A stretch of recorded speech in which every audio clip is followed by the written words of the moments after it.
Hi, I'm Tracy Cook, one of the specialist teachers for SEMH in the Dover district. I'm going to talk to you today about visual timetables.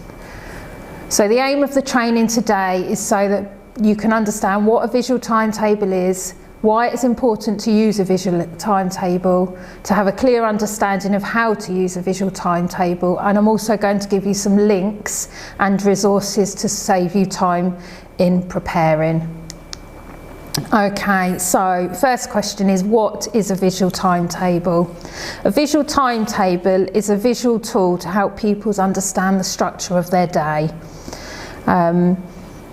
It helps pupils understand what is going to happen and when.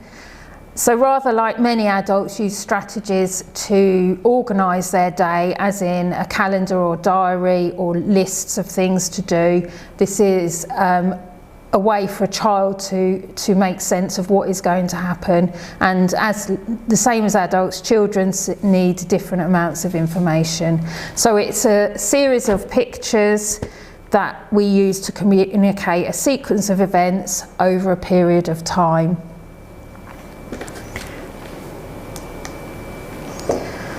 Okay, so why do we use a visual timetable?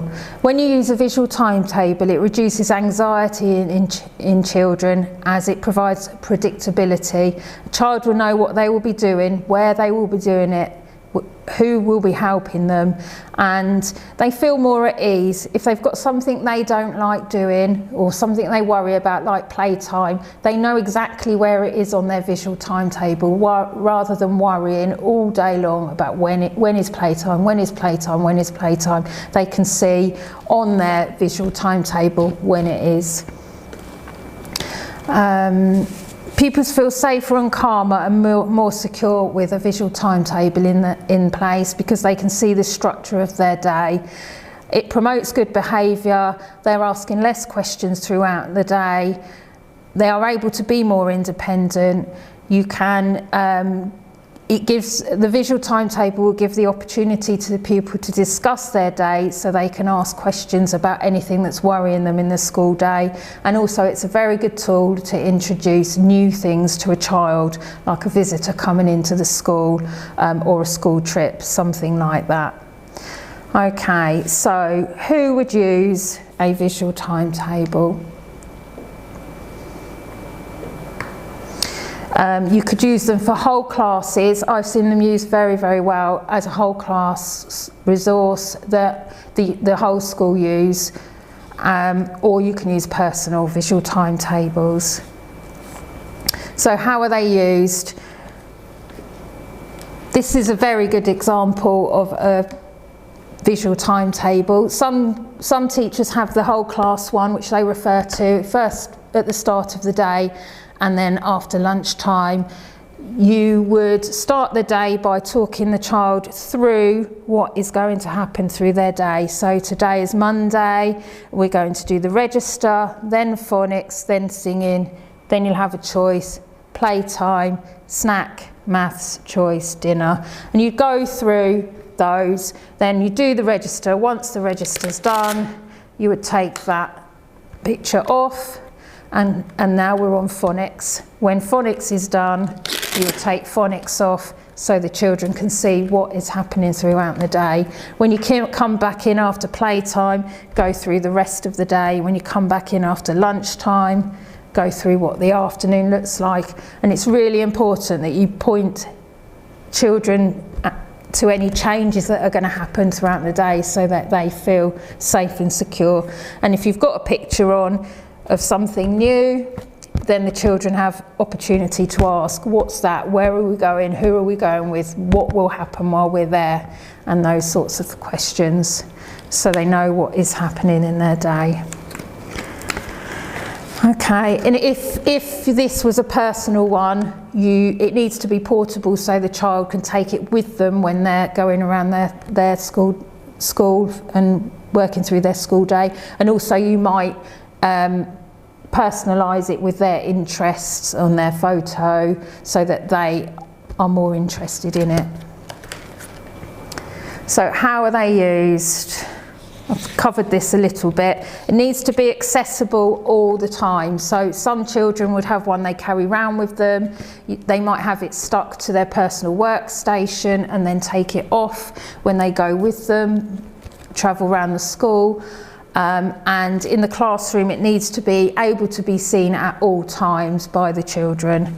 Some teachers have them along the bottom of the whiteboards, but it needs to be somewhere really busy, so it's not too busy, there's not too many resources, so it's clear and the children can go and they like to touch it, so somewhere they can actually touch them.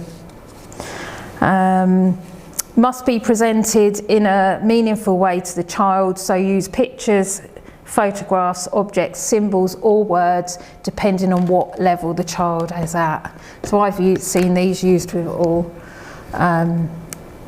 Key Stage 1 children and higher up depending on the type of need the child has.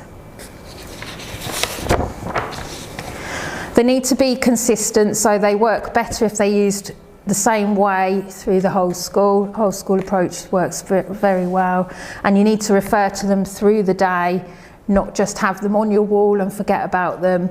And it's also confusing to a child if it's on the wall and it says Monday and you're actually on Wednesday and it hasn't been referred to since. So key points planned throughout the day where you would refer to them. First thing in the morning, maybe after playtime and after lunch, or whenever a child's asking, when are we going to do something? You'll be like, well, we're on phonics now. When phonics is finished, we're doing singing. Then we have a choice. Then it's playtime. And the children like to actually take them off themselves. Decide as a school or a class on the vocabulary to be used. So some people will say phonics, some people will call it something else, letters and sounds, but that needs to be decided beforehand so that it says the same for everyone that uses it in the class. And also they're good markers of when you're starting and finishing activities. So okay children, now we're going to start phonics, and then at the end you would show we've finished phonics, now we're going to move on to the next thing, and children need to know the start and end of their activities so that they can transition on to the next one. Some children you may need to start at a lower starting point and just have their now and next cards. Now you are doing this, next you are going to do this. Other ways to use them are, this has kindly been lent to me by Whitfield Aspen School. On a Monday, it's school. Tuesday, you're going to school. Wednesday, you've got a hospital appointment. Thursday, you're going to hospital. Friday, it's school. Saturday, it's home. Sunday, it's home. And then Monday, it's school. So children know what they're going to do through their week. Here's another one. Again from Whitfield Aspen. So you're going to do your running before your register, then reading, English, play, snack, maths, then after lunch. Then you've got lunch, playtime, yoga, art, your reward and home time. So they know where they are. This one is a really good example of what happens after dinner. So after dinner, you go to the bathroom, you go to the toilet, wash your hands, check your face in the mirror to make sure it's clean, put your lunchbox away, get your coat out and go out to play. So that's how they would be used. Where should I use one? As we said, in the classroom, so that all people can see. Maybe you'll have one up in the dinner hall to show what you do at dinner time. Or what equipment you need before you go out to play, and personal ones that need to be portable. And they also need to go, if a child gets used to their personal timetable, then when they transition to the next class, it's useful to take that with them because they're familiar with that one, rather than think, oh, they've left reception, we'll give them a new one in year one. They would need to take theirs with them.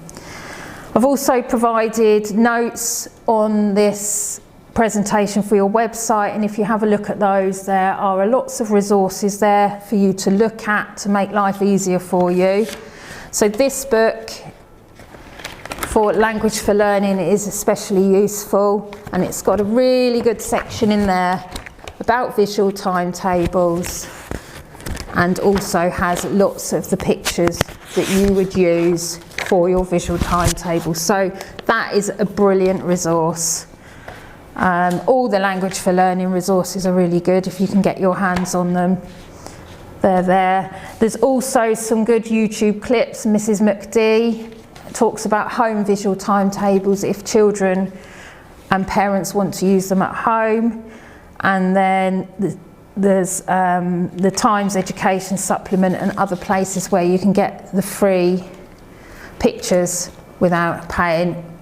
Some sites ask you to pay for them, but you don't need to, because there's plenty of sites where you can download them for free.